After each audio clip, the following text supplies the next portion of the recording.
Hey guys, this video is about installing a sway bar link. I did it the first time and I thought I was okay. Come to find out I wasn't. It started eating up the side of the tires, right? Guys, I looked at another video and it mentioned one thing and I figured, let me do a video in order to really give more info on it. Guys, when you're changing your sway bar link, right? I just put in a new one here to go right here, right? Now, where's that? Let me get something to point with. This is your sway bar link right here, right? So now when taking it out, when I brought this, I tried to put on the nut on there and it wouldn't go all the way. I'm like, why is it stopping here and then hard?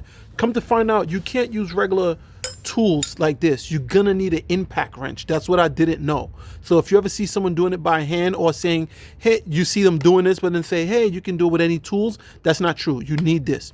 Two, in order to do it, the car has to be on both jacks. The reason why you have to put it on both jacks is because it needs to release pressure off of the sway bar link. If you try to just jack up one side and put this in, it's gonna be off-centered from when you start in order to do it. You're gonna be fighting to put this bolt in, fighting to put that in. Why? Because it needs to release weight or pressure from the sway bar link. So jack up both fronts, and then you need an impact gun to do it.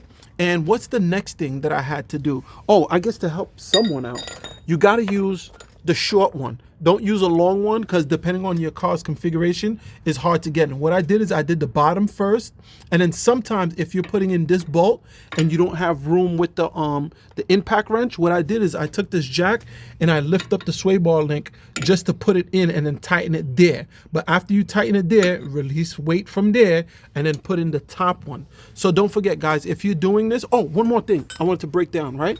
Now, when you buying these things too, if you're going on eBay or Amazon, make sure it has the nipple right here. The reason why is you need a grease gun in order to put the grease in these sway bar links or anything to do with suspension.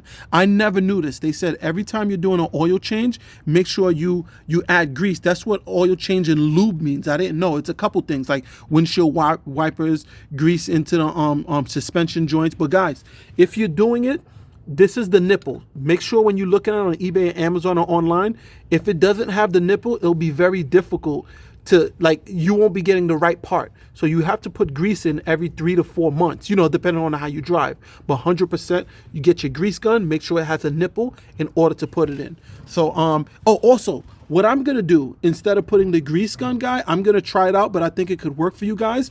At the end of the video, I'll post what I'm talking about. But if you go to Lowe's and Home Depot, there's something called stretchy caulking, where it's kind of like a little gummy, and then they put it for places where it has to flex. So that's what I'm gonna put in there instead of the grease, because the grease every 3 to 4 months you have to put it in. I'll just put that one in and put a light amount. Like instead of putting 100%, I'm gonna put about 80%, and it's a gummy, it's a gummy caulking that it should make it last. So don't forget, guys, if you're buying it, do not buy the ones that don't have the nipples. Look for the one with the nipple.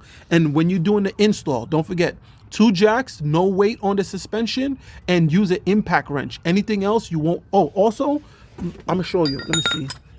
On the back of these, you're gonna need a wrench just in case it's spinning. So depending, what vehicle you have, just put a wrench there to see which one you have that to hold here while you use the impact wrench so it won't slide. Taking it off, you'll need it. Maybe putting it on, yes or no. It all depends on your car, right? But that's what I wanted to break down, guys. Take care.